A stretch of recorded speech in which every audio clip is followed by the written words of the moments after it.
तो अब बारी आ चुकी है बेटा किस चीज की, अपने लाइव मॉक टेस्ट की।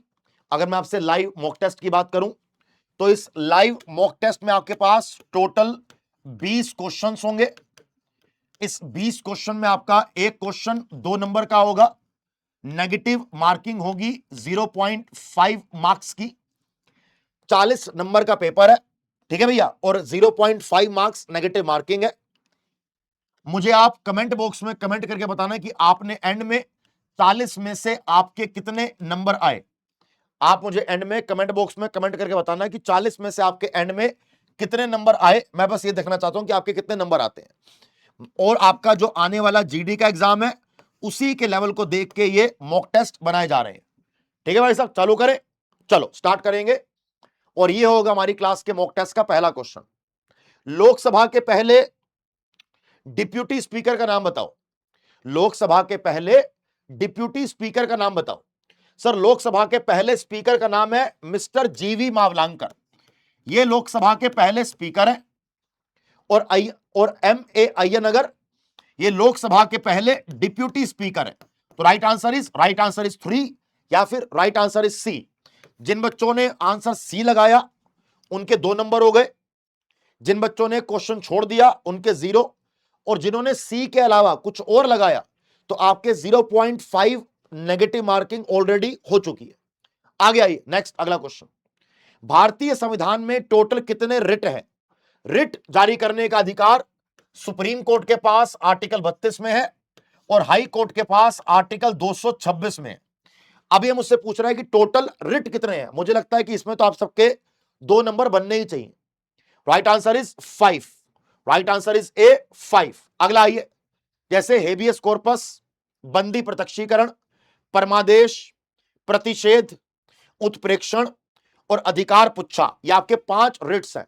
अगला आइए, निम्नलिखित में से किसकी उपस्थिति में उपराष्ट्रपति शपथ लेता है? जो भारत का वाइस प्रेसिडेंट होगा वही राज्यसभा का चेयरमैन होगा। अब यह कह रहा है कि इन चारों में से किसके रहते हुए ये आपका शपथ लेगा? राइट आंसर इज भारत का राष्ट्रपति, कि भारत का राष्ट्रपति उपराष्ट्रपति को शपथ दिलवाता है। और आर्टिकल नंबर 69 में वाइस प्रेसिडेंट के शपथ की बात करी गई है।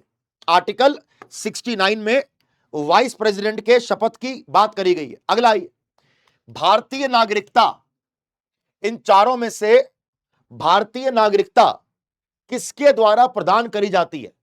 देखो, भारतीय नागरिकता में अगर कुछ चेंज करना हो, कुछ अमेंड करना हो, कुछ ऐड करना हो, कुछ डिलीट करना हो, वो अधिकार सिर्फ और सिर्फ संसद के पास है। आर्टिकल 11 में लिखा हुआ है।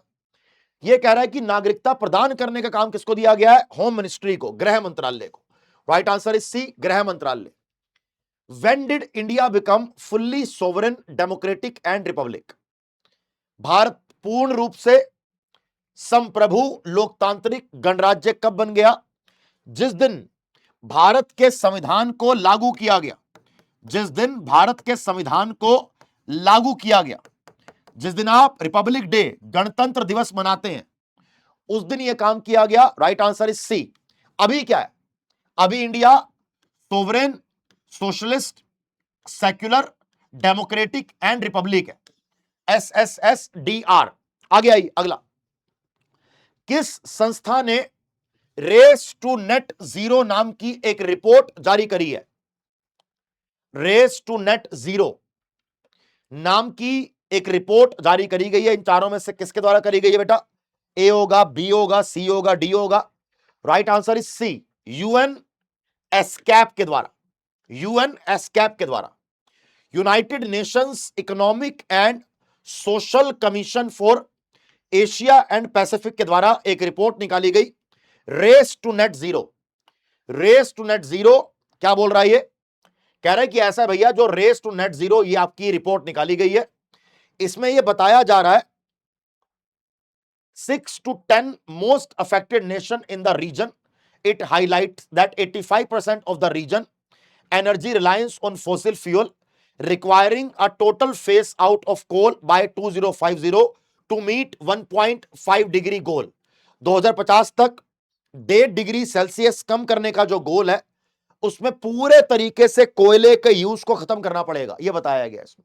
ग्लोबल वार्मिंग को लेकर ये रिपोर्ट निकाली गई है। अगला आइए नेक्स्ट क्वेश्चन, किस देश ने पहले चाइना सेंट्रल एशिया समिट कराई?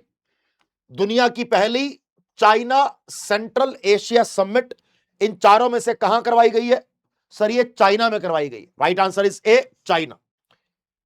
First China Central Asia summit was held at Xi'an international conference centre, Xi'an, Shaanxi province, 2023 में। अगला आइए नेक्स्ट, भारत में डिसलेक्सिया की अवेयरनेस को बढ़ाने के लिए, भारत में डिसलेक्सिया के अवेयरनेस को बढ़ाने के लिए इन चारों में से कौन सा प्रोग्राम चलाया गया, या इन चारों में से कौन सा कैंपेन चलाया गया बेटा डिसलेक्सिया की अवेयरनेस को इंक्रीज करने के लिए, डिसलेक्सिया की अवेयरनेस को बढ़ाने के लिए? क्या आंसर होगा इसका? Act for dyslexia. क्या होगा? एक्ट फॉर डिसलेक्सिया चलाया गया। तो राइट आंसर इज ए। अगर आगे बात करूं तो act for dyslexia today for tomorrow's competitive workforce. Dyslexia एक सीखने की विकलांगता है जो किसी व्यक्ति की पढ़ने, लिखने और वर्तनी की क्षमता को प्रभावित करेगा। मतलब अगर किसी को डिसलेक्सिया है तो पढ़ नहीं पाएगा, लिख नहीं पाएगा और कोई चीज सही से स्पेल नहीं कर पाएगा, उसकी लॉजिकल एबिलिटी को कम करता है। डिसलेक्सिया एक माइंड प्रॉब्लम है, मेंटल इशू है।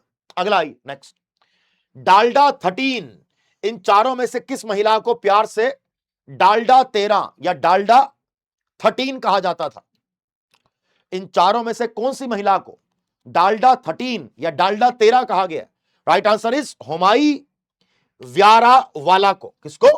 हुमाई व्यारावाला को। यह हुमाई व्यारावाला है। हुमाई व्यारावाला जिन्हें आमतौर पर डालडा 13 के नाम से जाना जाता था, भारत की पहली महिला फोटो पत्रकार। वेरी गुड क्वेश्चन, कि भारत की पहली महिला फोटो पत्रकार। समझ आ गई क्या बोल रहा है ये? 1930 के दशक के अंत में पहली बार सक्रिय हुई, 1970 के दशक की शुरुआत में सेवानिवृत्त हो गई। 2011 में उन्हें भारत गणराज्य के दूसरे सर्वोच्च नागरिक पुरस्कार पद्म विभूषण से सम्मानित भी किया गया। अगला नेक्स्ट, आयुर्वेद दिवस 2025 इन चारों में से किस डेट पर ऑब्जर्व किया गया? आयुर्वेद दिवस 2025 इन चारों में से किस डेट पर ऑब्जर्व किया गया? Right answer is B, 23 September. Very good, right answer is B, 23 September. ध्यान रखेंगे इसको। How much did the Chandrayaan 3 mission cost? Chandrayaan 3 का टोटल कोस्ट क्या था? चंद्रयान 3 का टोटल कोस्ट था बेटा 615 करोड़। कितना था? 615 करोड़ ओनली। चंद्रयान 3 का टोटल वेट कितना है? चंद्रयान 3 का टोटल वजन कितना है? चंद्रयान 3 का टोटल वेट कितना था? Right answer is 3900 kilogram. Right answer is 3900 kilogram. अगला आइए, चंद्रयान 3 में इन चारों में से, इन तीनों में से क्या गायब था? जब चंद्रयान 3 लॉन्च किया गया तो इन तीनों में से चंद्रयान 3 में क्या नहीं था? लैंडर भी था और रोवर भी था, लेकिन ऑर्बिटर नहीं था। ऑर्बिटर क्यों नहीं था? क्योंकि चंद्रयान 2 का ऑर्बिटर यूज किया गया जो ऑलरेडी स्पेस में था। तो अगर मैं आपसे बोलूं कि लैंडर, रोवर थे, ऑर्बिटर नहीं था। चंद्रयान 3 इन चारों में से कहां पर लैंड करवाया गया? चंद्रयान 3 इन चारों में से कहां पर लैंड करवाया गया? सर चंद्रयान 3 चंद्रमा के साउथ पोल पे लैंड करवाया गया, और जो लैंडिंग हुई थी वो सॉफ्ट लैंडिंग हुई थी। जो लैंडिंग हुई थी बेटा वो सॉफ्ट लैंडिंग हुई थी। समझ गए? राइट आंसर इज ए। अगला आइए, ठीक है नी। इसरो ने लॉन्च किया चंद्रयान 3, 14 जुलाई 2023 को लॉन्च किया गया। 23 अगस्त 2023 को यह चंद्रमा के साउथ पोल पर पहुंच गया और वहां जाके सॉफ्ट लैंडिंग करी, अगला आइए, भारत ने एक ऑपरेशन लॉन्च किया जिसमें एंटी सैटेलाइट हथियार का परीक्षण किया गया। अमेरिका, रूस और चाइना के बाद भारत 4th कंट्री बन गया ऐसा कुछ करने वाला। कह रहा है कि इस ऑपरेशन का नाम क्या? ऑपरेशन का नाम है मिशन शक्ति। इस ऑपरेशन का नाम क्या बेटा? ऑपरेशन का नाम है mission Shakti. Right answer is C. अगला आइए नेक्स्ट, IIRS, ये कई बार न्यूज में आ चुका है। IIRS कह रहा है कि IIRS का फुल फॉर्म क्या है? क्या बोल रहा है ये कि IIRS का फुल फॉर्म क्या है? सर IIRS का फुल फॉर्म है Indian Institute of Remote Sensing. Right answer is A. What is the launch date of Chandrayaan 3 mission? Chandrayaan 3 launch कब किया गया? 14 जुलाई 2023 को चंद्रयान 3 लॉन्च किया गया. चंद्रयान 3 लॉन्च किया गया 14 जुलाई को सतीश धवन स्पेस सेंटर श्रीहरिकोटा आंध्र प्रदेश से. चंद्रयान 3 के उपकरण किस प्रकार के चट्टान के नमूनों का विश्लेषण करने के विशेष रूप से रुचि रखते हैं? जो चंद्रयान 3 रॉक्स के सैंपल लेके आया, इन चारों में से कौन से सैंपल को एनालाइज कर रहे हैं, कौन से सैंपल की रिसर्च कर रहे हैं? राइट आंसर इज, क्या आंसर दोगे इसका? Lunar regolith. लूनर क्या होता है? चंद्रमा को लूनर कहते हैं. तो राइट आंसर इज सी. अगला आइए, चंद्रयान 3 के प्रक्षेपण में किस यान का उपयोग किया गया?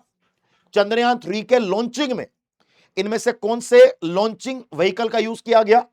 GSLV Mk3 मार्कअप 3 का यूज किया गया. Right answer is A, Jio synchronous launch vehicle. आपका ए करेक्ट हो गया. अगला आइए, next, ISRO telemetry tracking and command network, इस ट्रैक इन चारों में से कहां पे है? क्या बोल रहा है?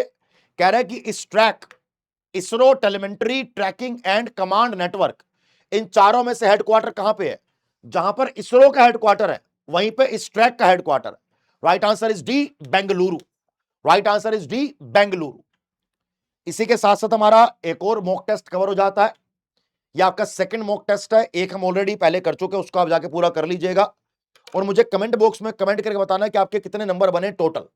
साथ साथ आप में से जो बच्चा भी जीडी की तैयारी कर रहा है, हमने जीडी का रैंक बूस्टर लॉन्च किया, जहां पर आपको हम जीडी रैंक बूस्टर में 10 फुल मॉक टेस्ट दे रहे हैं, 500 एमसीक्यूज की पीडीएफ दे रहे हैं, 2025 करंट अफेयर की पीडीएफ दे रहे हैं और 2500 हिंदी की एमसीक्यू की पीडीएफ दे रहे हैं. ये सब कुछ आपको सिर्फ ₹1 के अंदर मिल जाएगा. क्लास के नीचे आपका लिंक लगा हुआ है, आपने वहां पे जीडी के रैंक बूस्टर पे क्लिक करना है बेटा. आपने एवीएस कूपन कोड लगाना है. आपने एवीएस कूपन कोड लगाना है. जैसे ही आप, सर एक बार प्लीज क्लास को आ जाइएगा, जैसे आप एवीएस कूपन कोड लगाएंगे, ठीक है भाई साहब, यहां पर आपको सिर्फ ₹1 देना है और आपको जीडी का ये रैंक बूस्टर मिल जाएगा. आप इसको डाउनलोड कर लो, ये सारी पीडीएफ आपको मिल जाती है और इससे आपको बहुत ज्यादा फायदा मिलेगा.